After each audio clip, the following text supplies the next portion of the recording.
काही लोकांना ते जड जातं. बाई कमांड करते ना. अगदी खऱ्या भाषा सांगू मला बाईला म्हणायचे, लोक नाचा म्हणायचे, लोक नाही ते म्हणायचे. खूप लहान आहोत पण आपण काम डेडिकेशनने करतोय, तिथे आपल्याला किंमतच नाही. लावणी कधीही बोल्ड असावी, लावणी बलगड नसावी. जेव्हा लावणी करतो ना तेव्हा एवढे घाणेरडे म्हणजे एवढे घाणेरडे समोरून इशारे चाललेले असतात, अक्षरशः बोल्ड आणि बलगडच्या पुढचे. आपल्या घरातच आपली इज्जत नाही. मुंबईच्या लावण्यवतींना मुंबईमध्ये काडीचीही इज्जत नाहीये. तसेच तंबू ठोकलेले, मग ते बाहेरच वॉशरूमला जात होत्या त्या बायका, आंघोळीचा थांब पत्ता नाही. आणि मग त्यांना तुम्ही सरकार दरबारी आणि राज दरबारी मान देता, हे देता, आणि तुम्ही काय करता मान? आणि स्टेजच्या मागे एक जागा आहे फक्त अशी बाजूला खाली उतरून, आणि पडदे लावलेत सगळीकडे. त्यात साधारण 10 ते 12 मुली चेंज करत होत्या. त्यांच्या शॅडोज पडतायत, कोण कोण आगाऊ टाळकी अशी वाकून बघतायत. तेव्हा ह्यांना कसं ते सवयीच होतं. मी साडी चेंज करताना एवढी अवघडले. नेहमी माझ्या लावणी होते, किती आले किती गेले, मला नाही हलवू शकले. कोंबील फ्राय, कोलबी फ्राय, आणि ते बांगडा करी, सोलकडी भात. बापरे, हे घे वडा घे. अच्छा तुला नसीरुद्दीन शाह, म्हणजे ते आकांक्षा कदम की लावणी आहे. मग ती दोघं कुठून कुठेही येते. म्हणजे तुम्ही तुमच्याच लोकांना छोटं करताना रे, मग समोरचा इज्जत कशी देणार आहात?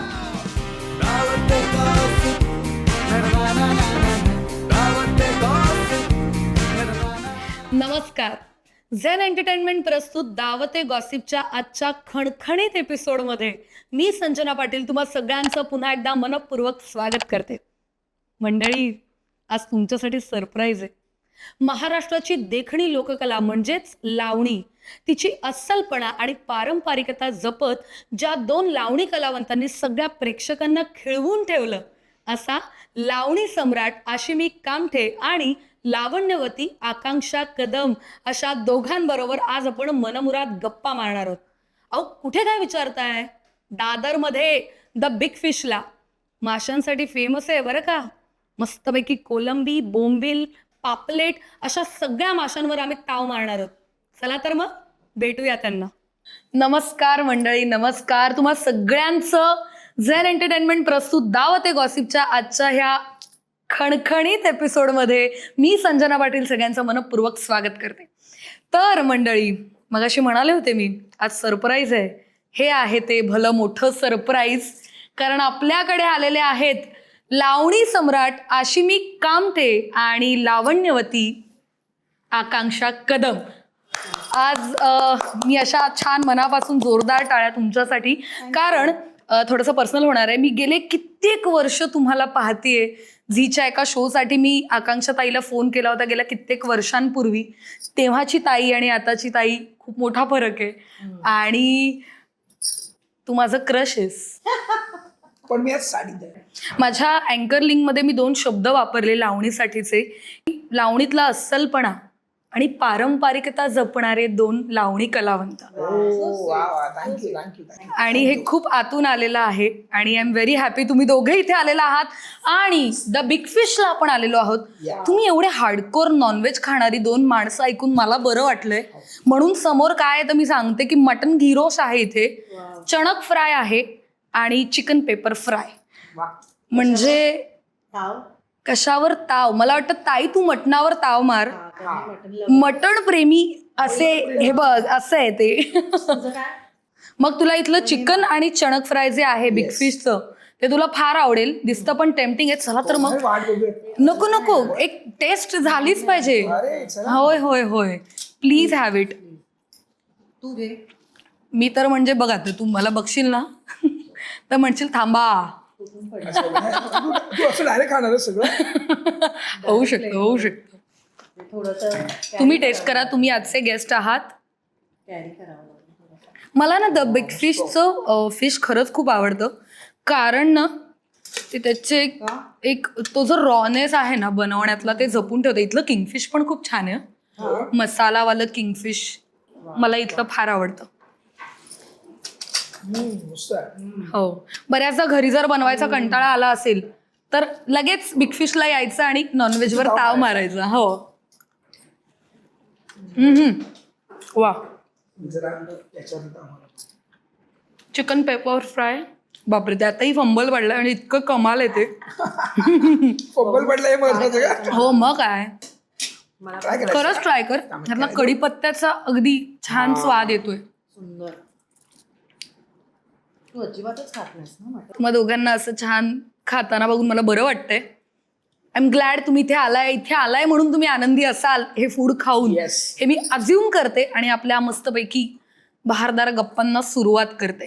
प्लीज कर, ह्याच्यासोबत छान हो होय चटपटीत मिळेल तुला. होय येस. अश्मिक, मला खूप प्रश्न पडतो की तुझ्या आयुष्यात लावणीची सुरुवात झाली कशी असेल. तर लावणीतला पहिला परफॉर्मन्स किंवा पहिलं बक्षीस अजून आठवतंय का तुला? म्हणजे नक्की आठवत आहे. अजूनही माझ्याकडे ती ट्रॉफी एवढी छोटी. हा. जेव्हा मी पहिल्यांदा लावणी केली होती अशी 2002 ला. ओके. तेव्हा मी अगदी छोटा होतो. मी वय नाही सांगणार आहे कारण की आता सध्या मुलीच्या टायरमध्ये मी वय सांगणार.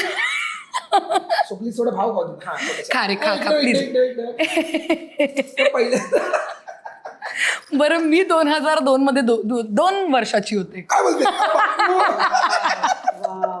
आणि 2002 पासून मी लावणीला सुरुवात केली. आई ग, क्या बात आहे. सो तेव्हा मी नाटकात काम करायचो. अखिल भारतीय मराठी नाट्य परिषदेनं मी सुरुवात केली बालनाट्यांमधनं काम करायला. आणि याच्या आधी बऱ्याचशा मालिकांमधनं कामं केली ॲज अ बालकलाकार म्हणून. म्हणजे अगदी क्राईम डायरीचे आपण ET वरती बघायचो. तर कलर्स मराठीचं आधी ET मराठी, त्याच्यात मग क्राईम डायरीतनं कामं केली. मग शिवगंगा डिप्रेमध्ये त्या सिरियल्सवर मी छोटा कलाकार म्हणून काम केलं.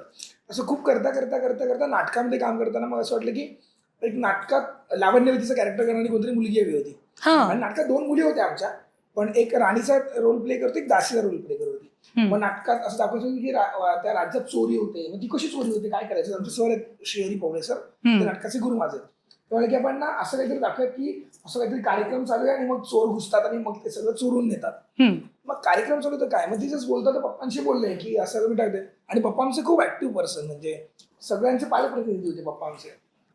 म्हणजे हा नाचेल, असंच घरी नाचत असतो, हा नाचेल. अच्छा, विश्वास. म्हणून मग ते तिथून सुरुवात झाल्यानंतर मग मी पहिल्यांदा 2005 ला काही वीग नव्हतं, हे एवढा साधा शृंगार शून्य होता माझ्याकडे, काहीच नव्हतं. आणि नाटकात पहिल्यांदा लावणी केली जी केदारनंदबाई होळीचा आणि त्याला एक जॉईंट लावणार होते, म्हणजे राजसा जवळीचा बसा. आणि त्याच्या आधी फक्त लावणी चित्रपटांमध्ये मी मधुताई कांबीकरांना पाहिलं होतं, कारण की आपण एक होता विदूषक चित्रपट माझ्या डोळ्यासमोर होता. पण भीती होती की लावणी कसं करणार ना मुलगा, आणि लावणी करणारा कोणताही मुलगा बघाल त्याच्या अंगामध्ये थोडं तरी तो एक लचक असते किंवा ते बायकीपणा असतो, तो तुमच्या कामात दिसला पाहिजे असं मला वाटतं. तेव्हा तर अगदीच मी अज्ञान होतो, मला काही कळत नव्हतं. मी त्यांना पहिल्यांदा प्रयत्न केला, ते आवडलं, सगळ्यांनी कौतुक केलं. मग पुढच्या परत मी शिबिरामध्ये केलं. असं करता मग सुरुवात झाली आणि मग मराठी वाण्यासारख्या मोठ्या कार्यक्रमात जाण्याची संधी आली. मग शिकायला मिळालं. मग तिकडे दर्शनाताई होती, आमची मेघाताई होती, त्यांच्याकडे बघत मग लावणी काय आहे हे जवळून बघायला मिळालं. मग ते करता तुमचा पठ्ठ्या मला मिळाला.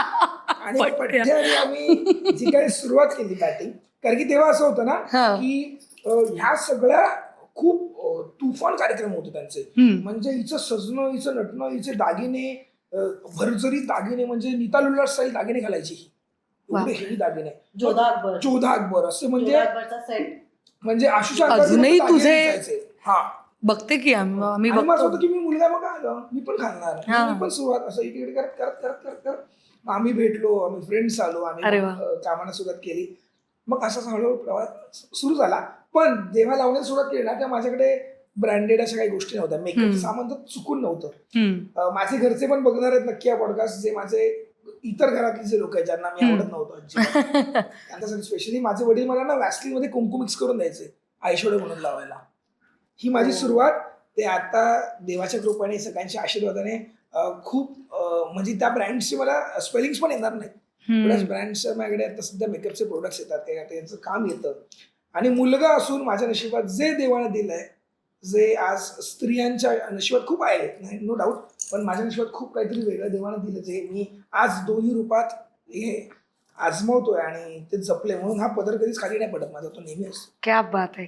आकांक्षाताई, तुलाही मला विचारायचंय की तुझं आयुष्यातलं पहिलं बक्षीस लावणीसाठीचं किंवा तुझा लावणीचा पहिला परफॉर्मन्स तुला अजूनही आठवतो का? पण मी सुरुवात केली जेव्हा मी 3.5 वर्षाची होती, हम्म. तेव्हापासून मी नाचते रंगमंचावर. 3.5 वर्षाची. आत्तापर्यंत नो गॅप, नो ब्रेक. फक्त माझ्या बेबीच्या वेळेस जो काय मी गॅप घेतला असेल तेवढाच. पण मी ऍक्च्युली तुला सांगेन तर मी बेसिकली हिंदी डान्सर होते. ऑर्केस्ट्राच करायची मी. आणि तेव्हा माहिती ना यादव की महफिल, कलाकार, शोटाईम, हा येस, तसे ऑर्केस्ट्रा चालायचे. आणि त्यात कसं असेल म्हणजे एकच डान्सर मोठी म्हणजे तुझ्यासारखी यंग, तीच हिंदी पण करणार आणि तीच लावणी पण करणार. अच्छा. सो आमचे फॅमिली फ्रेंड आहेत आणि ते त्यांचा ओळखीचा ऑर्केस्ट्रा होता शिवाजी मंदिरला. तर त्यांना सांगितलं की आमच्या कॉलनीतली एक मुलगी आहे तर तिला ना परफॉर्म करायचं शिवाजी मंदिरला. तर ते नाही म्हणाले, नाही असं कसं आमचा बसलेला प्रोग्राम आहे, असं नाही. तर खूप त्यांनी गयावया केला आणि आई मला घेऊन गेली. त्यामुळे ठीक आहे आता थोडासा गॅप असेल त्याच्यात एखादं करून घेऊ. आणि मी केलं 1, 2, 3 तेजाबचं माझं सो केलं. आणि ते जे चिडलेले होते ना ऑर्गनायझर, ते माझं गाणं कम्प्लीट झाल्यावर आले, त्यांनी 100ची नोट काढून दिली माझ्या हातात. आणि त्या दिवसानंतर त्या शोची एकुलती एक डान्सर मी तूच. ओके. सो तिथून माझी डान्सची सुरुवात झाली. आणि मग ते हिंदी डान्स करतात आणि तेव्हा मला अतिशय चीड घ्यायची लावणी करायला. का? अतिशय चीड. कारण त्यामध्ये एकदा ते साडी नेसायची, आई नेसवायची ना रे साडी. आणि हे आता आपण रेडीमेड साड्या नेसतो, तेव्हा काष्टा वगैरे लावून काहीतरी ना क्लिप्स लावायचे, वाळे घालून करायचो आपण. ते आई तसे ना मला चिडेची का असं खोचून बिचून काय मला नको आवळून केळं पण नाही ना ते मॉडिफाय झालं. मग आता विदाऊट केळाच्या आपण नऊवारी नेसतो. तर ते केळं वगैरे म्हटलं आई मला कंटाळा येतो यार एवढं असं ना वॉशरूमला जाऊ शकत. बरोबर. चिड यायची, नाही वाटायचं. आणि ती पहिली लावणी माझी होती ढोलकीच्या तालावर. ती म्हणजे तेव्हा सोजवळ लावणी, हे मला गणित सात्विक लावणी. सोजवळ लावण्याचं आणि असं बोल्ड लावण्या काय फरक असतो. तर ते ढोलकीच्या तालावर काय म्हटलं ठीक आहे चालेल. ते केलं. त्याचं करताना अचानक आपले कोरिओग्राफर आहेत इंडस्ट्रीचे ना, अनिल सुतार नाव ऐकलं. बऱ्यापैकी त्यांनी फिल्म्स केल्या आणि ते पण चांगले म्हणजे खूप प्रख्यात चांगले मराठी चित्रपटाचे कोरिओग्राफर आहेत. तर त्यांनी ना ते पण असे म्हणजे मला कोरिओग्राफ केलेले होते. तर त्यांनी मला एकदा सांगितलं की जसं तू कलर्स ETV मराठी होतं, तसं ETV मराठीला लावणी बतावणी नावाचा कार्यक्रम आहे दर संडेला दुपारी 2 वाजता. तर ते मला म्हणाले की त्याच्यात लावण्या होणार आहेत तर तू आशू ये म्हणून ऑडिशन. म्हटलं ठीक आहे. मी गेली, सिलेक्ट झाली लगेच. म्हणजे मला स्ट्रगल नाही करावं लागलं, सिलेक्ट झाले. त्याच्यानंतर आयुष्यात कधी न ऐकलेल्या लावण्या, उंच माडीवरती चला, 7/12, काय बघतोस परक्या वाणी, म्हणजे आताही मी घासून काढल्या त्या लावण्या. पण तेव्हा हे काय आहे असं मी विचारलं, हे काय आहे लावणी, फक्त बुगडी माझी सांडली ग हे आपल्याला तालावर पाडायला पिकल्या आंबा. म्हटलं दादा हे काय आहे? अगं लावण्या आहेत मूर्ख बाई, तुम्ही आता बसवणार आहे, तू करायच्या असत्या. अय्य मला असं टेन्शन झालं. आणि तेव्हा माझ्यासमोर कोण होता, वंदना राणी, प्रज्ञा जाधव, मैथिली जावकर, ह्या सगळ्या त्यावेळेस सिनियर. आणि मी अशी त्यांना बघायची. आणि तो प्रोग्राम प्रोड्यूस करायचे आपले संतोष आयची आणि विवेक देशपांडे डिरेक्ट करायचे. अरे बापरे. तेव्हापासून ना खऱ्या प्रकारे लावणीचा जो प्रवास आहे ना माझा तो सुरू झाला. ज्यांच्या ह्या पण लावण्या असतात आणि अशा पण म्हणजे प्रकारच्या लावण्या किंवा हे प्रकार असतात हे सगळं कळलं. आणि तिथून मग उल्का भेटली मला, उल्का दळवी लावणी डान्सर आमची मैत्रीण. तिने मला सांगितलं आता हे करतेस ना मग आता लावणीचा शो पण कर. अच्छा. पण ते वय काय होतं तुझं त्यावेळेस? म्हणजे बघ मे बी 16-17. May be 16-17. आणि तेव्हाची आशू काय दिसायची? आताही सुंदर दिसते. तेव्हा अशी दिसायची ना, आताही छानच दिसते. त्याच्यावर मी एक वेगळं म्हणजे 25 वर्ष मी काढली. अरे म्हणजे मी नेहमी माझ्या लावणी होते, किती आले किती गेले, मला नाही हलवू शकले. क्या बात आहे, क्या बात आहे. ओके. म्हणजे न आवडणारी गोष्ट त्याच्यात करिअर होईल असं कधी वाटलंही नसेल तुला? माझं पूर्ण आयुष्य सगळं ते वाहून जाईल मला खरंच माहिती नव्हतं. म्हणजे मी आता डेस्टिनीला खूप मानते या गोष्टीसाठी. कसं असतं ना, माणसाला जे आवडत नाही ते त्याच्यातच तेच करावं टाकलं, त्याच्यातच टाकलं देवाने. पण त्याच्यातूनच आपलं आपण त्या मार्गातून पुढे येऊन आज आपलं मार्ग मोकळा झालाय. ऍक्च्युली. आणि मी एखाद्या डान्सरसाठी किंवा एखाद्या परफॉर्मरसाठी, एखाद्या व्यक्तीसाठी जी नॉन डान्सर आहे, जर त्यांच्यासाठी जर मी एक म्हणतात ना, शब्द नाही आठवत यार मला, की या इन्स्पिरेशन, की ताई तुला बघून कधी आयुष्यात पाय उचलला नव्हता, तर तुला बघून आम्ही नाचायला शिकलो, किंवा दिवस पण तुझ्या लावणीने होतो आणि गुड नाईट पण आमची तुझ्या लावणीनेच होते. मग काय पाहिजे यार अजून? मी तुला स्टॉक करत असते आशिमिक. एवढंच कंटिन्युअसली स्टॉप करत. काय मग तुझं नाव काय नेमकं? मी बरोबर प्रोनाऊन्स करते की नाही? म्हणजे आशिमिक म्हणजे आनंद, माझ्या वडिलांचं नाव, त्यांचं पहिलं अक्षर आ. हा. शीतल माझी सगळ्यात मोठी बहीण, तिचं पहिलं अक्षर शी. ऐला. मित्तल माझ्यापेक्षा थोडी मोठी बहिणीचं नाव मी, आणि कमल माझ्या आईचं नाव म्हणजे तिचं क. अच्छा. सगळ्यांच्या नावातील पहिली अक्षर घेऊन माझ्या वडिलांनी आशिमिक असं नाव ठेवलं. तुझं असं म्हणणं आहे तुझं जे नाव आहे ते तुझंच आहे, असं अजून कोणाचं नाव नाही? कोणाचंच आहे. अश्मित आहेत, बरीचशी नाव आहेत, म्हणजे तू अगदी गुगलला जरी टाकलंस ना, पण आशिमिक नाही. आशिमिक नाही असं कुठेच नाहीये. आणि हा आता मगाशी म्हटल्याप्रमाणे की लावणी सादर करताना स्त्रीला आम्ही अनेकदा पाहिलेलं आहे. तिचा शृंगार, तिची मादकता, ह्या सगळ्यांनी ती मोहून टाकते. लावणी सादर करणारे ना, त्यांची म्हणजे एक लिमिट असते, एक थिन लाईन असते. ती ना नाही दिसत, ती इनविजिबल आहे. ती खूप कमी लोकांना दिसते आणि कुठे पार करायचं आहे आणि कुठे नाही हे फार कमी लोकांना कळतं. त्यातले तुम्ही दोघं आहात. आणि म्हणून हा प्रश्न तुझ्यासाठी, की पुरुष लावणी कलाकार असल्याचे काय चॅलेंजेस आहेत?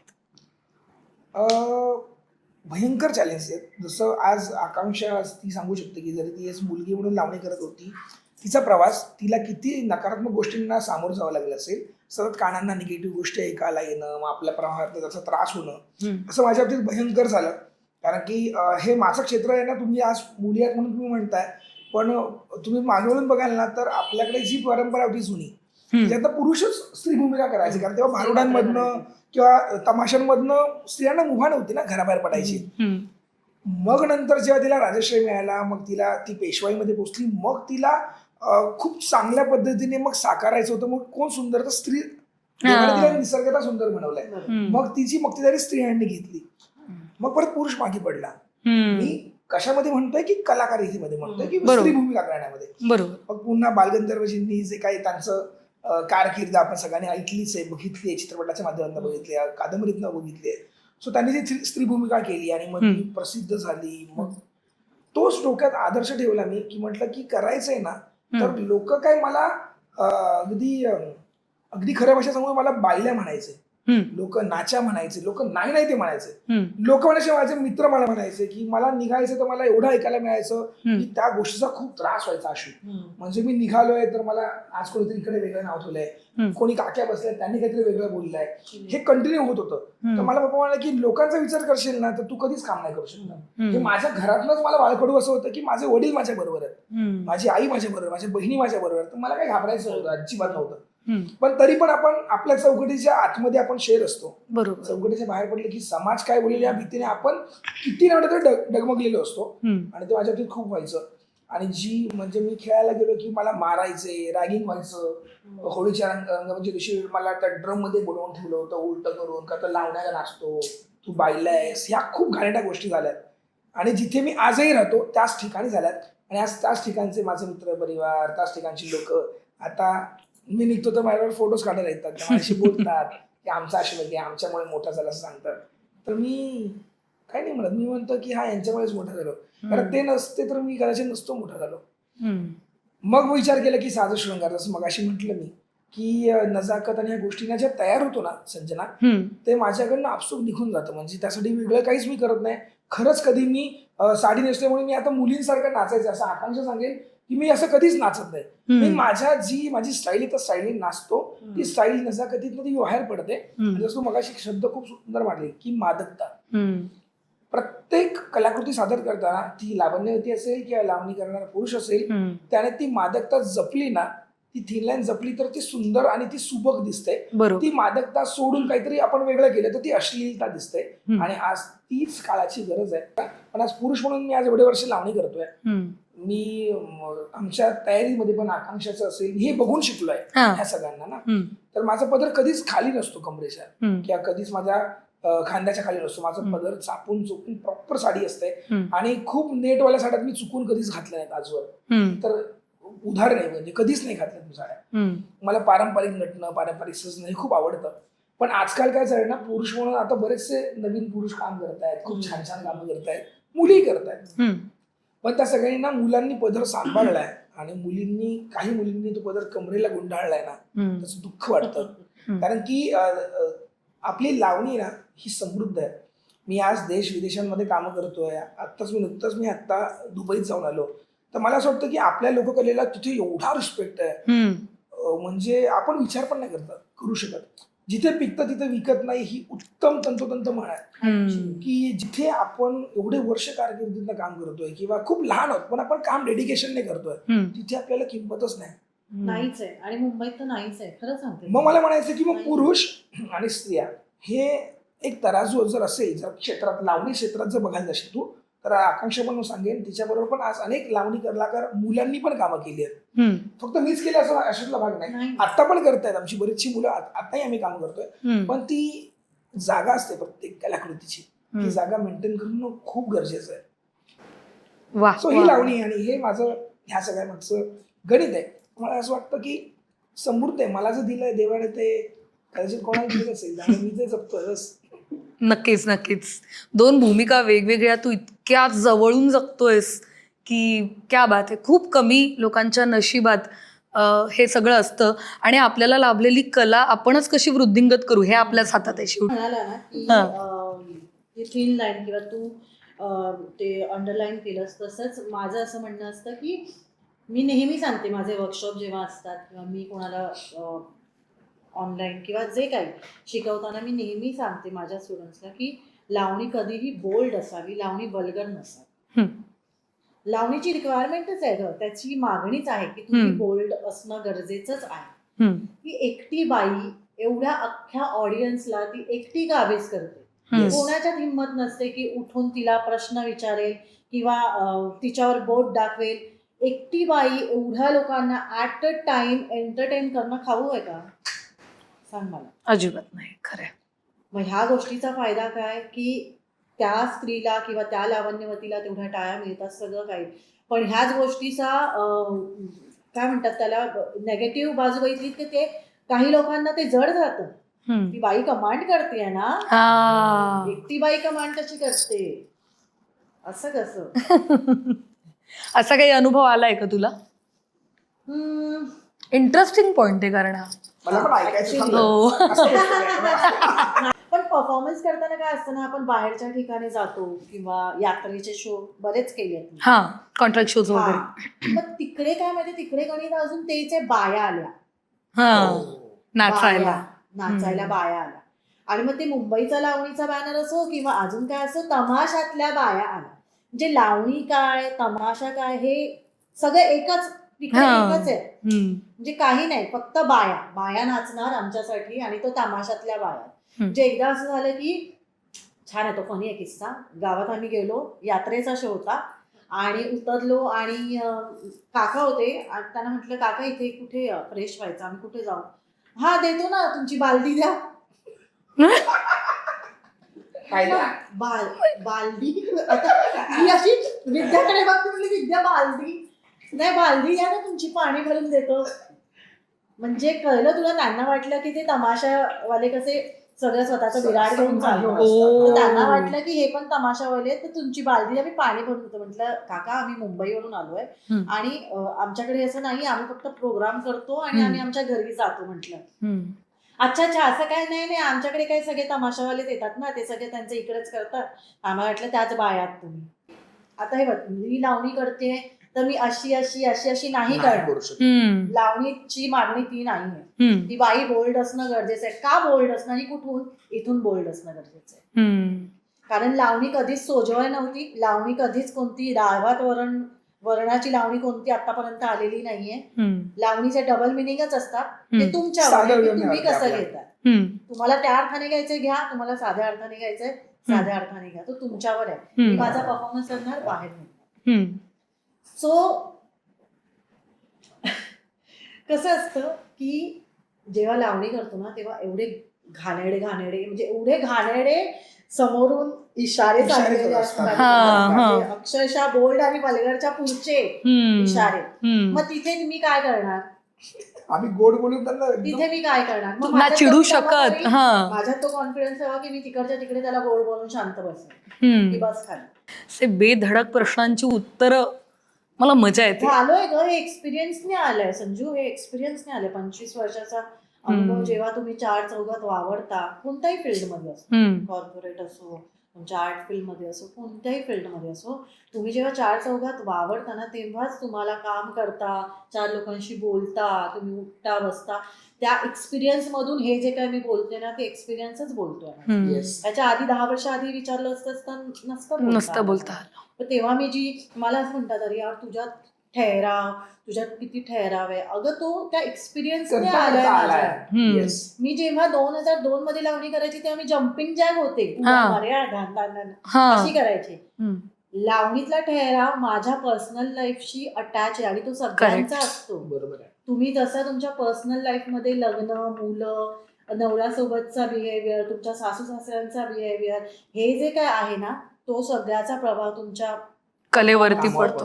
बरोबर. आणि तो ठहराव आता माझ्यात आलाय. आता मला कळलंय की अच्छा ही लाईन ह्या वेने जाते का, अच्छा इथे हा असा ठहराव हवा का. कारण माझ्या बॉडीमध्ये फिजिकली पण तो ठहराव आलाय ना. बरोबर. माझ्या पर्सनल आयुष्यातून. बरोबर. ते गणित वेगळं असतं ना आणि ते मला आत्ता कळलंय. त्यामुळे मी आत्ता म्हणते की आत्ता मला समजलं की माझा जन्म फक्त लावणीसाठी झालाय.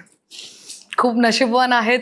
मी आहे हे असं बोलता येणं. मी आहे यासाठी नशीब लागतं खरंच. खूप कमी जणांना आशीर्वाद दिलाय कलाकार व्हायचा. खूप कमी जणांना, खूप मोजक्यांना तो कलाकार बनवतो. आणि हा आशीर्वाद माझ्यावर त्याने टाकला असा भरभरून स्वामींनी. तर त्याचं तर मी असं देणार ना सगळ्यांना वाटणार. क्या बात आहे. अशी गप्पांना मस्त धार आलीये तर आपल्या जेवणाला पण एक धार येऊ दे छान पैकी. थाळी येऊ दे. आता इट्स टाइम की थाळी येऊ दे. काय आहे मी एक असं ठरवलंय आता बोलायचं येऊ देच ग, येऊ देच आता ते होऊ दे. ती बसलीस ग अशी हात पीठ ठेवून घेतला अरे खाऊ देच. नाही खायलाच तुम्हाला इथे बोलवलंय. आणि रोल गेला की जागा असू दे असं केली. नाही खरंच खा. आणि आकांक्षाताई तुझ्यासाठी कोळंबी थाळी ओके आणि बोंबील थाळी. तर तुम्ही दोघांनी ताव मारावा अशी माझी इच्छा आहे. गरम गरम छान एक घास तरी किमान सुरू करा. आणि ते छान वडे ठेवलेत. द बिग फिशचं वडे जरा स्पेशालिटी आहे आणि यांचं वडेपीठ पण आपण छान विकत घेऊ शकतो आणि अशा चवीचे छान वडे आपण घरी सुद्धा बनवू शकतो. तर बोंबील फ्राय, कोलबी फ्राय आणि ते बांगडा करी, सोलकडी भात. बापरे. तू फक्त कौतुक करू, तू पण ऑफकोर्स मी खाणार आहे. मी ताव मारणार आहे तुमच्या बरोबर. तू वडा हे घे, वडा घे. अच्छा तुला मी वडा ट्राय कर. असं तुला वडा ट्राय कर. चला तर वड्यावर एवढी चर्चा झालीच आहे तर मी आकांक्षी आणि मी असतो बरोबर की मी काय बोलू आणि काय नाही. अजिबात बोलू नकोस तू काही. अशी मी वडा ट्राय कर. वा क्या बात आहे. मजा आली. खूप छान. आवडे जमला बघ. कमाल. वा असं तुम्ही म्हणजे काय घडलं आणि मी मिस केलं. अच्छा होऊन जाऊ दे ठीक आहे. कितीही लावण्यवतीचा गेटअप केला, कितीही लिपस्टिक लावली तरी आतला पुरुष जो आहे ना मुलगा तो बाहेर येतो. देणारा तो बाहेर येतो. नाही ते तुला माहिती मला माहिती. हे वा क्या बात आहे. सुकट. तर तुम्ही एन्जॉय करता हे बघून मला छान वाटतंय. मला आकांक्षा ताईला विचारायचंय, आणि माझं आली ना तर नाही, तुला मी खाता खाता त्रास देऊच शकते की. हा बोल बोल. हा. तुम्ही दोघांनाही मी स्टॉक करतच असते. हम्म. तर तुझ्या बऱ्याच लावणी रिपीट पाहणं, मग त्यात जॅकी श्रॉफ बरोबरची एक व्हिडिओ पाहिली, अली फैजल बरोबरचे 2-3 फोटोज पाहिले, आणि नुकतंच आदिती राव बरोबरचे छान फोटोज पाहिले. स्वानंद किरकिरे म्हणू नकोस, बल्की सर म्हणू नकोस. तर हे असं सगळं असताना इतकं तुझी लावणी, तू तुझं कॅनव्हास वाईड करून लोकांपर्यंत पोहोचवतेस आणि त्यांचं प्रेम तुझ्यापर्यंत येतंय, तर हे कसं वाटतंय? कारण नाही ना असे बघायला मिळत हे अशा पद्धतीचं आपल्या महाराष्ट्राची लोककला लावणी अशा सगळ्यांपर्यंत इतक्या सुंदर पद्धतीने पोहोचवणं आणि त्यांचा प्रतिसाद. तर काय इथपर्यंत कशी काय गेली? नाही, सांगेन, मला आवडेल. कारण हे मी माझ्या प्रत्येक इंटरव्ह्यू मध्ये हे मेन्शन करते, संजू, हे जे काय ना जॅकी दादा म्हण किंवा बल्की सर म्हण, बल्की सरांच्या घरी तर मी आत्ता केला, त्यांच्या घरी केला प्रोग्राम. काय घरी? हो, घरात बैठक होती आमची, प्रॉपर बैठक. वाव, हे नव्हतं माहिती. दादा आदिती सगळे तिकडे आले, त्यांच्या घरी आले, गेट टुगेदर होतं. आणि ते मी ऑलवेज मी करते, म्हणजे गौरी ताई, म्हणजे त्यांची जी वाईफ आहे गौरी शिंदे, त्यांच्यासाठी मी करते प्रोग्राम, त्यांच्या मैत्रिणी आहेत त्यांच्यासाठी करते. त्यांना कसं असतं माहितीये, हे यांना जर गेट टुगेदर हवं असेल तर छोटी बैठक, म्हणजे त्यांचा लिव्हिंग रूम मध्ये वगैरे असं मोठेच्या मोठे असतात त्यांची घर. तर मोठा एवढा असा लिव्हिंग रूम असेल की अशी समोरची अशी बैठक लावतात आणि इथे आम्ही परफॉर्म करतो 4-5 जणी वगैरे. वा. सो मी ह्याचं क्रेडिट, म्हणजे जॅकी दादा म्हण, नसीर भाई म्हण, नसीरुद्दीन शाह, म्हणजे ते आकांक्षा कदम की लावणी आहे, मग ती दोघं कुठून कुठेही येते. त्यांची वाईफ आणि नसीर भाई. हे कसलं कमाल आहे. हे सगळं जे आहे ना त्याचं पूर्ण क्रेडिट मी माझ्या संगीत बारी शोला आणि सावित्रीला देते. संगीत बारीमुळे ना मी अख्ख्या देशाच्या बाहेर सगळीकडे पोहोचले. जोपर्यंत मी आपली लावणी करत होते ना, म्हणजे लावणी इन द सेन्स महाराष्ट्रातली बॅनर शोज करत होते ना मी, तर मी पर्टिक्युलर इथल्याच क्राऊड पर्यंत होते, आपल्या महाराष्ट्रातला, कोल्हापूर वगैरे हे इथपर्यंत. जेव्हापासून मी संगीत बारी केला ना, संगीत बारीचं ऑडियन्स वेगळं, संगीत बारीचं थिएटर वेगळं.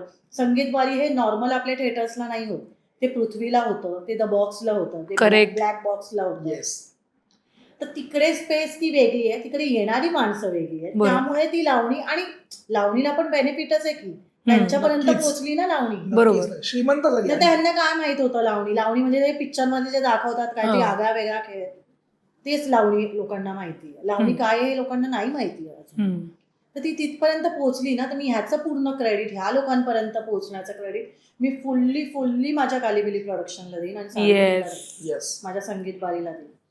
म्हणजे तो कार्यक्रमच वेगळा, ती गंमतच वेगळी, आणि तो माहोलच वेगळा. ही लोक जेव्हा येतात, आता जॅकी दादा पृथ्वीला जस्ट आले कॅफेटेरियामध्ये आणि त्यांना माहित पण नाही आतमध्ये काय चालू आहे, तर त्यांनी जस्ट त्या माणसाला क्या चालू आहे, तर म्हणाला अंदर लावणी चल रही, अच्छा ठीक आहे मैं देखता हूँ 1-2 और निकल जाए. तो माणूस शेवटपर्यंत बसला, शो संपला, ग्रीन रूम मध्ये आलाय, फोटोज दिले, बोलले अर्धा पाऊण तास, आणि मग ते गेले. म्हणजे ही कोणाची ताकद, अगेन लावणीची. बरोबर. म्हणजे ह्या कलेमध्ये किती पोटेन्शियल आहे संजू, आणि ह्या कलेला तुम्ही कोणत्या वेळेला देऊन कसं प्रेझेंट करता. खऱ्या कलाकारांची आपल्या मुंबईत, जसं मगाशी अश्मित म्हणाला ना, मी त्याला इंटरप्ट नाही केलं, पण खरोखर तो खरं म्हणाला की आपल्या घरातच आपली इज्जत नाही. मुंबईच्या लावण्यवतींना मुंबईमध्ये काडीचीही इज्जत नाहीये, काडीचीही नाही.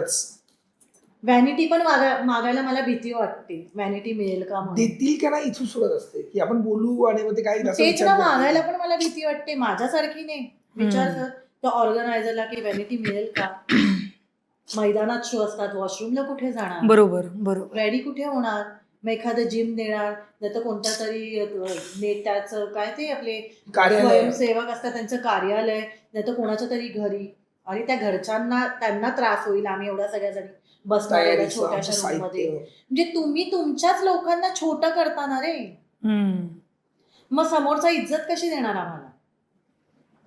आणि ह्यात मोठी चूक आमच्या ऑर्गनायझरची पण आहे. तुम्ही डिमांड करा ना, माझे आर्टिस्ट नाही बसणार मागे, त्यांना व्हॅनिटीच पाहिजे. चल व्हॅनिटी नाही, तुम्ही प्रॉपर ग्रीन रूम रेडी करून द्या, विथ वॉशरूम. जे काय मुली आहेत ना, लावणी म्हटलं की मुली असतात ना रे बरोबर आहे. जास्त, कुठे बरोबर. जातील बरोबर. आता? हा अशा गेटअप मध्ये वॉशरूमला कुठे जाईल? अरे माझी तर खूप पंचायत हा होते. सांग मला. म्हणजे हे काहीतरी मग हे ऑर्गनायझर आणि त्या मंडळांनी म्हणजे काहीतरी तुम्ही ह्याच्यावर विचार करा ना. मग ह्या गोष्टींची तिडीक जाते ग. आणि ज्यांना काही म्हणजे ना मागचं ना पुढचं काही कशात हे तथ्यच नाही आणि त्यांना काय त्यांना असं मिळतं हेच नाही, हातात त्यांना direct. असं म्हणजे अरे यार. म्हणजे मी तर लिटरली असे होते की ह्याच्या पुढे काय मी बोलू आणि कोणाला बोलू. आणि मग आता कंटाळा येतो ग या विषयावर बोलायला किंवा काय, किंवा एवढं बोलून झालंय सगळ्यांनी, एवढं करून झालंय सगळ्यांनी, तरी ये रे माझ्या मागल्याचीच गाडी चालू आहे. काही नाही काय होतं ना, तरी पण त्यातल्या त्यात ना संजू, आता आकांक्षा ज्या पोझिशनला आज काम खाता खाता करते बोला. आज, मला तर मी नेहमी सांगेन की मला जे विचार होतं गेलं ते मला मिळत गेलं. तसं आता जसं मला तिने व्हॅनिटीचा विषय काढला म्हणून आता बऱ्याचशा इव्हेंटला आम्हाला व्हॅनिटी असते. मग आम्ही काय करतो, आणि आपण रील्स करतो, आपण व्हिडिओज बनवतो. तर आम्ही तू आकांक्षा व्हिडिओ बघ, जिम मधले पण व्हिडिओ दिसतील तुला, की आम्हाला तेच ऑप्शन असतं ना कधी कधी. बरं, आम्हाला आमचं स्किल प्रमोट करायचं, आम्हाला काही रील स्टार्स आणि आम्हाला असं काही टॅग्स नको. आम्ही रिअल काम करणारे टॅलेंट आर्टिस्ट आहोत. सो आम्ही एवढे वर्ष रंगभूमीवरती काम करतोय. सो आम्ही आमचं एक हाऊस म्हणून किंवा वेळ आहे म्हणून व्हिडिओ टाकतो, की आम्हाला आत्ता व्हॅनिटी असतात पण आमच्या बाकी सवंगड्यांना नसतात. नाही, तेच मी आता सांगणार होते की मग ते असं ना की आम्हाला देतात बापरे, आणि मग त्या 6 बॅक डान्सर्स त्या कुठे जाणार?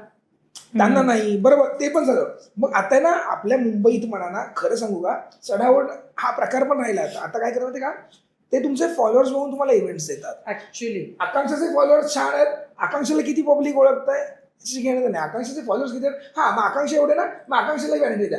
दुसरे आर्टिस्ट आकांक्षा थोडी सोड आहे, मग तिला नॉर्मल ग्रीन रूम द्या. मग काय होतं, ते दोन कलाकारांमध्ये उगीच गैरसमज निर्माण होतात यार. आणि ते सांभाळणं, आपण म्हटलं की नाही चल तू इकडे इथे येऊन तयारी कर, तर मग त्यांना कमीपणा वाटू शकतो. आपण इथूनच सुरुवात केली आहे ना, त्यामुळे आणि असं कौतुकच नाही वाटत. असं नाहीये की आम्ही डिमांड करतो आम्हाला हे पाहिजे ना, आम्ही पण केलेत ना स्टेजच्या मागे रेडी, आम्ही पण झालोय. पण जिथे गरज आहे ना, खरोखर गरज आहे तिकडे द्या ना, गावच्या सारख्या ठिकाणी किंवा काय जिथे सोर्सच नाहीये लेडीजला काही वॉशरूमचा किंवा काही असतो तयारी करायचा. कारण तुला माहितीये पडदे लावतात 4 बाजूंना, नाही कोणतरी खोलातून बघितलं तरी पण आता सांगू, आता तुला तर पडद्यावरती शॅडो दिसते रे. चेंज करताना आपण आपल्या घरातल्या महिलांना नाही बघत ना चेंज करताना. बरोबर. आणि मुद्दाम जास्त वर्दळ होणार. मग तिकडे मुद्दाम लोक येणार, मग आवाज देणार, शिरवणार, मग ते कलाकारांना डिस्टर्ब होत जातात. ते नाचताना पण मनात भीती, मागे आल्यानंतर चेंजिंगची भीती, कार्यक्रम संपल्यानंतर कोण त्रास दिल्याची भीती, हे खूप असतं. शो इथे स्टेज चालत जाते ऑडियन्स मधून छाम छाम छाम छाम करत, तिकडे कुठेतरी कोपऱ्याला तो दिला असेल मेकअप रूम, परत तिकडे चेंज होऊन परत तिकडून असं या. अरे म्हणजे काय काय बोलायचं काय, हे मी अनुभवलंय. तुला आठवत असेल की नाही माहिती नाही, एक शो केला होता मी आकांक्षा ताईचा, तिला माहितीच नाहीये बहुतेक. माझं केली ना, नांदेडला शो होता. आमची ना बस लेट झाली आणि आम्हाला एक भलं मोठं स्टेज आणि स्टेजच्या मागे एक जागा आहे फक्त अशी बाजूला खाली उतरून, आणि पडदे लावलेत सगळीकडे. त्यात साधारण 10 ते 12 मुली चेंज करत होत्या, त्यांच्या शॅडोज पडतायत, कोण कोण आगाऊ टाळकी अशी वाकून बघतायत. तेव्हा ह्यांना कसं ते सवयीच होतं. मी साडी चेंज करताना एवढी अवघडले, म्हटलं हे काय, आणि काय सराईत पण आहे या सगळ्या कॉन्फिडेंटली. म्हणजे आता ते युज टू पण झाल्यात, पण हे वाईट आहे की अशा परिस्थितीला युज टू होणं. आणि आपण मुंबईत राहतो, करेक्ट, आणि आपण मुंबईतले कलाकार आहोत. मी गोष्ट सांगेन, वाशीला खूप मोठा तमाशा मेळावा होता, मला वाटतं आमच्या भाषेचे झालेला. हा, तिथे बरेच मोठे मोठे तमाशा मंडळ आले परफॉर्म करायला, पण त्यांची तू सोय बघितली असतीस ना ग. तुम्ही मुंबईत बोलवलं त्यांना, तुम्ही ऍज अ गेस्ट बोलवलं की इथे येऊन परफॉर्म करा, त्यांना तशी सोय तुम्ही निर्माण करून द्या ना. बरोबर. तसेच त्यांचे तंबू टोकून दिलेले, जे तुम्ही गृहीत धरलात ना, ही लोक तसेच राहतात, तसंच दिलं तरी चालेल. तसेच तंबू ठोकलेले, मग ते बाहेरच वॉशरूमला जात होत्या त्या बायका, आंघोळीचा थांग पत्ता नाही कुठेही, ते असं 4 असं काहीतरी बांधून त्याच्यात आंघोळ्या करायच्या. आणि मग त्यांना तुम्ही सरकार दरबारी आणि राज दरबारी मान देता, हे देता, आणि तुम्ही काय करता मागे, आणि त्या फ्रेम येतात, लावणी अशी आणि लावणी तशी आणि असं आणि तसं, आणि लावणी परफॉर्म करताना कोणता नेता आला की आमची लावणी मध्येच थांबवतात. हा आमचा इन्सल्ट नाही. माझा एकदा झालं सेम बरोबर म्हणाले आकांक्षा. नेत्यांची एंट्री झाली, मी लावणी परफॉर्म करतोय आणि त्यांचे कार्यकर्ते स्टेजच्या मधून गेले.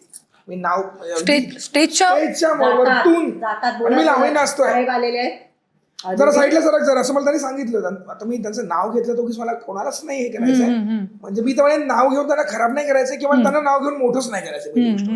बऱ्याच जणांनी केलंय नाव घेऊन मोठं. तर ना काय होतं ना, तर मी लावणं घ्यायचं, त्यांनी मला थांबवलं अक्षरशः. तर मी म्हटलं मी नाही थांबणार अजिबात. तरी पण ते शेवटी येऊन त्यांनी थांबवलं, गाणं बंद करायला लावलं. तर मग मी रिक्वेस्ट केली की मी थांबू की जाऊ. मग ऑडियन्स म्हटलं की नाही तुझं डान्स कर. मग परत ते गाणं लावलं. हे आपल्या कलेची ताकद आहे आणि मग एक्सेप्ट केली. सो असं खूप म्हणजे ती लोक मोठी आणि कलाकारांना तेवढी इज्जत नाही. आणि मला वाईट या गोष्टी वाटतं की मुंबईतल्या कलाकारांना काय इज्जत मुंबईचेच कलाकार देत नाही. तुला सांगू, कलाकारांना आहे लावण्यवती आणि लावणी कलाकारांना नाही, कारण त्यांच्याकडे नाकच मुरत, अजूनही मुरत नाहीये, अजून नाहीये. जशी पाहिजे ना तशी ट्रीटमेंट अजून नाही. जी ट्रीटमेंट पाहिजे ना, मी उगीच कौतुक करणार नाही, पण मी आज बऱ्याच आकांक्षा आयोजकांकडे काम करते, वेगवेगळ्या आम्ही करतोय. मी तर मुलगा असून काम करतो, तर आम्हाला बाहेर एवढा रिस्पेक्ट मिळतो ना, खूप वाईट वाटतं या गोष्टीचं. यार आपल्याकडे काय लोक बघत नाही. असं ठेवू का असं ठेवू. आणि आता आपण आता सोशल मीडियावरती जातो, आपण आता हे पण सोशली सगळे बघणार आहोत. आता सोशल मीडियावरती काम करताना कोलॅबरेशन नावाचा एक शब्द आलाय, ज्याच्यात ना मी तर नुकसान झाल्यासारखं वाटतं मला कधी कधी.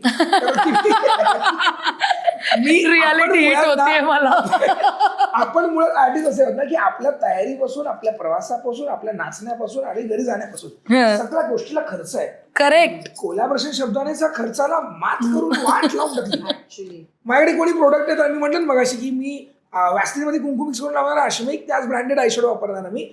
पण असंही कोणतं प्रोडक्ट आलं मी फ्री प्रोडक्ट कोणाचं घेत पण नाही. पेमेंट द्या का, कारण ते लावताना आम्हाला व्हिडिओ शूट करायचं, आपल्या जसं हे सगळे सोशली आपल्यासाठी असं कॅप्चर करतात. सो त्यांची पण मेहनत आहे. बरोबर, त्यांना पण 4 पैसे मिळाले पाहिजे. 4 पैसे नाहीत, तुमचं कमी प्रोडक्ट ना, 2 पैसे तरी मिळत आहेत. बरोबर, मग त्या अनुषंगाने तरी द्या. मग मी आजकाल भयंकर प्रोडक्ट्स माझ्याकडे येतात, भयंकर प्रोडक्ट्स मी कोलॅब करतो, पेड कोलॅब करतो आणि मगच पोस्ट करतो. Free collab. Thank you so much ताई, तुम्ही जसं नवीन काम करताय तसं मी नवीन काम. ऑडियन्सचं प्रेम भरपूर मिळालं, पण फायनान्शियली पण तुम्ही आर्टिस्टचा विचार करणं खूप गरजेचं आहे. बरोबर. आज दिमागदार पद्धतीने साधं शृंगाराने आम्ही सजतो दिसतोय, ते आम्ही त्याच्यात पेरलंय म्हणून दिसतोय. एखादी एक व्हॅनिटी गेली ना आमची, तर काय किती हजाराचं नुकसान आहे ते आम्हाला माहिती आहे. पण हे नाही करत समोर. अरे एवढं पेमेंट कसं शक्य आहे, एवढं कसं. आणि मगाशी ती म्हणाले ना की घुंगरू घालून जायचं आणि घुंगरू यायचं, ते फक्तच घुंगरूवरून नाही, तू बघतेस तिचे पण घुंगरू बघ. काय बापरे, खूप हेवी येते. नेहमी म्हणतो ना अशू की मुलींमध्ये कोणाचंच घुंगरू आकांक्षा एवढं नाही. माझे मी तर माझं मी काल एक गाणं शूट केलंय माझं लावणीच घुंगरांवरती, स्पेशली जे लवकर तुम्हाला सगळ्यांसोबत येईलच, तसं मी आताच प्रमोशन करून टाकतो आपल्या याच्या माध्यमातून. सो खास लावणी ही विषय, घुंगरांविषयक लावणी जी केली मी काल, त्यात मी स्वतः 4-4 किलोचे घुंगरू घातलेत आणि जे तुम्हाला खरं खरं बघायला मिळतील त्या गाण्याच्या माध्यमातून. आणि लावणीला किती उच्च दर्जा मिळावा ही तडजोड करून ते गाणं बनवलंय, जे कालच आम्ही शूट केलं, लवकर आपल्या सगळ्यांसाठी येईल. ते गाणं बघा, ती चळवळ आहे माझी, हा वारसा आहे माझा जपायचा, की जो मी आज पुरुष म्हणून सांभाळतोय, तुम्ही पण त्याला तेवढीच किंमत द्या. लावणीला नकारात्मक बघणारी लोक आणि मग आम्ही त्याचा सकारात्मक पद्धतीने जो काही उलगाडा करून ती लावणी प्रेझेंट केली ना, ही नक्की बघा. आणि हीच कदाचित आमची की आमच्या दिग्गजांना आम्ही आजवर मानत आलोय, जे आजवर आमच्यावरती वरदस्त ठेवून आमच्याकडे विश्वासाने काम देतात, की आम्हाला आज आमचे शिष्य गुरु आम्ही एकमेकांना जे काही म्हणून करतो ना, त्यांचा विश्वास आहे, तो संपादन करणं खूप गरजेचं आहे. त्यामुळे लावणीला इज्जत द्यायला शिका यार. बघा ना, चित्रपट घ्या, हिंदी अवॉर्ड. आकांक्षाचं अजून एक वाक्य आठवतं, आकांक्षा एका इंटरव्ह्यू मध्ये म्हणाले की कोणतं हिंदी अवॉर्ड फंक्शन घ्या लावणीशिवाय पूर्ण होत नाही, मराठी चित्रपट घ्या होत नाही, अवॉर्ड फंक्शन घ्या होत नाही. मग लावणीचा तुम्हाला तडका म्हणून हवी असेल तर ते लावणीला तेवढ्या तडक्यासाठी तुम्हाला त्याची ती दालगिरी पकली तर पाहिजे ना. बरोबर. तू हे म्हणतो, मला हे म्हणायचं की तुम्हाला इव्हेंटला आणि या सगळ्यांना लावणीशिवाय तुमचा इव्हेंट इनकम्प्लीट असतो, मग ती लावणी त्या लावण्यवतीला बोलवा ना. तुम्ही तुमच्या आर्टिस्ट कडून, हिरोईन्स कडून करून घेता ना इव्हेंट्सला. अच्छा, ओके. लावण्यवतीला बोलवा ना, एखाद्या लावणी आर्टिस्टला बोलवा, तिच्याकडून करून घ्या. हा लावणीच्या कार्यक्रमांना का नॉमिनेशन्स नसतात? लावण्य बेस्ट लावण्यवती म्हणून रंगमंच शेअर करतो यार आम्ही.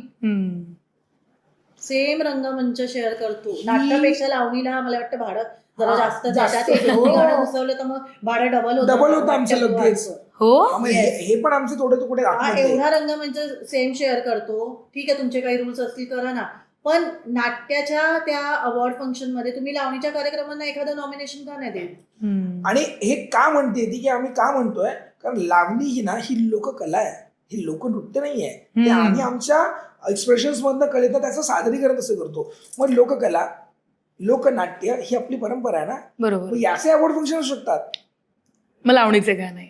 बरं, आम्ही असं म्हणत नाही की आम्हाला अवॉर्ड द्या, अजिबात नका देऊ. आम्हाला आजवर जे पुरस्कार मिळाले ते आमच्यासाठी खूप मोठी पोस्ट होती की त्यांच्यावरती जबाबदारीचं ओझं आहे. आम्ही ते वाहतोच आहे. आमच्यावरती दिग्गज आज सुरेखाताई पुणेकर आहेत. आज त्यांनी एवढी मोठी कारकिर्दी केल्यानंतर त्यांच्याकडे अवॉर्ड्स आहेत. मग कट्टू बागी विचार केल्यानंतर मंगलाताई मनसोडे पण आहेत. बरोबर. मग त्याच्या मागे विचार म्हणजे ह्या सगळ्या साखळ्या आहेत ना. मग यांना पण काहीतरी तुम्ही जर केलं. आज मधुताई कांबीकरांनी एवढ्या चित्रपटांना एकोणत्या दिवशी गाजवून टाकला अख्खा.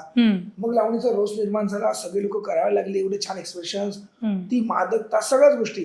मग त्या दिग्गजांना कधी सन्मान करणार? मेल्यानंतर सगळेच येतात तुम्हाला हार फुलं घेऊन. जिवंतपणे त्याला किंमत द्यायला शिकायला. व्हीलचेअरवर बसून तुम्ही तुमचा अवॉर्ड घ्यायला जाताय, थोडंसं आधी द्या, त्या माणसाला एन्जॉय करू द्या. ती छान जे काय तुम्ही हातात द्याल ते. बरोबर आहे.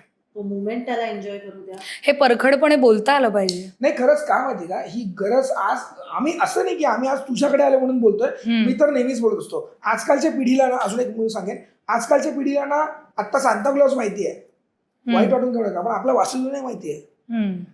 माझा मुलगा आता 4 वर्षाचा आहे. त्याला मी दाखवलं की ते आमच्याकडे अशी वासुदेव आले, गेट मी सांगितलं की हे बघ, हे आपल्याकडे येणार आहे, हे जनजागृती करणार आहे, हे प्रबोधनकार आहेत आपल्यासाठीच आहे. सांताक्लॉज मुलांना, कॉन्व्हेंटच्या सगळ्या मुलांना सांताक्लॉज माहिती असतो वर्षाचा अखेर नाही, पण वासुदेव नाही माहितीये. ही आपल्या मराठी माणसांची पण ही खतखत घ्यावर हे कळायला पाहिजे की आपण कोणाला प्रमोट करतोय, का करतोय. बरं, करतोय तर करा, नो डाऊट. सगळे सण उत्सव आपण साजरे केलेच पाहिजे, कारण की आपण अशा कल्चरमध्ये राहतो की तिकडे सगळं आपण साजरं करतो. आपण जसं क्रिसमस आहे, क्रिसमस आपण सगळे साजरे करतो, तेव्हाही नवीन वर्ष करतो, पण गुढीपाडव्याला पण आपण कोणात दुमत ठेवत नाही. सेम गोष्ट आपल्या लावणीत पण हेच झालंय ना, की जी खरी लावणी आहे, जो खरा बेस आहे, तो सोडू नका. आज मी फुल हाताची ब्लाऊज लावणीमध्ये आणणारी मी, केसाला आंबाड्याच्या जागी स्विच लावायचा जो हायलाइट्स वाला ओपन हेअरचा, ती मी.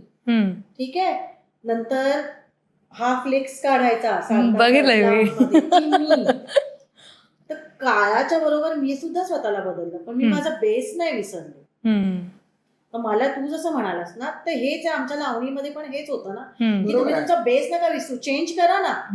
गरज आहे. आज जर यंग जनरेशन आपल्याला बघताय तर त्यांच्या हिशोबाने चालतं. मी पण चालते ना, मी पण फुल हाताचे ब्लाउजेस घालते, मी पण स्विच लावते, मी पण डायमंडचे दागिने घालते मला घालायचे असतील तर. कधी कधी फक्त मोठे इयरिंग्स घालते, गळ्यात काय घालत नाही. पण ह्याचा अर्थ हा नाही की मी फक्त तिकडे जाऊन केस असे करते आणि मी फक्त तो पदर घेऊन असा गुंडाळते, असं नाही. मी लावणीच करते. Correct, most important. करेक्ट. म्हणायचं की तुम्ही बेस नका विसरू. आजच्या जनरेशनला पण हेच सांगायचंय, लावणीचा बेस पक्का करा, बाकी तुमच्यावर आहे. माझा कोणी गुरु नाही लावणीमध्ये. मी सगळ्यांना बघत शिकले, मी स्वतःला एकलव्य म्हणते. माझा कुणीच गुरु नाही. मग एकलव्य बना. मला कोणी गुरु नको आहे ना, मग एकलव्य बना. जे चांगलं आहे ते घ्या. मी सगळ्यांकडून जे चांगलं आहे ना ते घेतलं. सुरेखाबाईंच्या अदा घेतल्या, प्रियांका शेट्टीचा स्टॅमिना घेतला, कॉन्फिडन्स घेतला. ही बाई कुठे थांबते, एवढं नाचून ही बाई कुठे दम खाते, अच्छा ह्या लाईनीला ही दम खाते. ह्या माझ्या टॅक्ट आहेत ना, पण ह्या मी माझ्या बॉडीमध्ये टाकून माझी ओन स्टाईल एकेची निर्माण केली. म्हणून आजकाल कोणी एखादी जरी स्टेप मारली तरी लहान मुलगा बोलतो आशुताईची स्टेप आहे, शकीरा मारला आकांक्षाताईचं. मला माहिती आहे मी माझी काय छबी निर्माण केली आहे, आणि मला आवडेल की जर तुम्ही ती छबी तुम्ही पुढे करा ना. मला आवडेल की तुम्ही बोलाल सॉरी की आकांक्षा कदम सारखी करते यार, तुझ्या आणखीन 10 वर्ष, त्याच्यानंतर मी नाही करणार, मी माझी अकॅडमी ओपन करेल, पण मला आवडेल ना अजून आकांक्षा कदम निर्माण करायला, तयार करायला. करेक्ट. मग ते आहे ना, पण बेस नाही. मी ह्याच्या हा थॉट खूप कोअर आहे आणि खूप महत्वाचा आहे. फक्त ह्या क्षेत्राशी नाही, तुम्ही कुठल्याही क्षेत्रात असाल तरी हाच थॉट खूप महत्वाचा आहे. हा बेस आहे.